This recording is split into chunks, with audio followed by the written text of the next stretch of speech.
Like this, it's a lot like this, but I write my own little post-it thingies.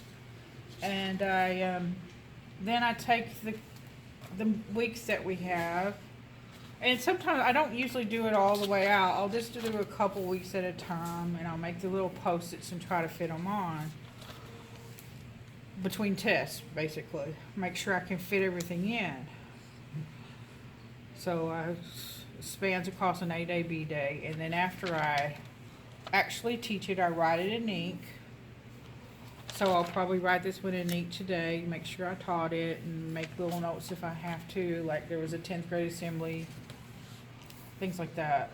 So can you show us again, show Mr. Nani, he didn't get to see the visual, he didn't get to see the visual example of how you rearranged that for me and live. So I knew, I changed, this was down here somewhere last week, and I went ahead and changed it to right here because I wanted to go ahead and do all this graphing the same, kind of lead in from graphing behavior to they're going to find minima and maxima on graphs and tables.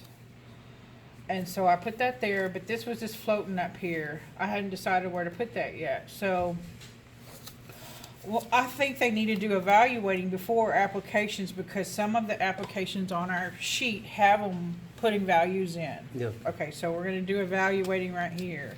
I might be able to do solving on the same day if it's not too hard, but I'll have to look at the handout and see. So, But the luxury with that is if she doesn't do solving on that day, all you have to do is pick it up and move it where?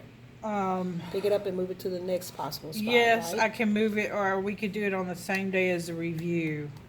It just depends on how I teach solving, because solving can be really hard, or you could do it on InSolve or polynomial tools, you know. Or you could do what I just taught you and show them to use Yeah, a given that too. domain, and so that they can There's have a lot of different ways. It just Yeah. depends. But then after you do that, after she maps it out using Post-its, she then flips it over and she does what? Right? What now? Yeah, after you map it out, after Oh. you've taught it, you come back and she writes it in ink actually Yeah. that she actually taught it the date that she taught it on. So she has a working map with Post-its, and then she has a permanent map of what she actually did. I love it. Excellent She writes strategy. it in ink underneath where the Post-it used to be. Yes, Yes. I take the post-it off, and then I have this for next year to kind of help me if I don't lose it or throw it away. So it's a sequence to kind of continue working on, so you don't have to reinvent the wheel. Yes.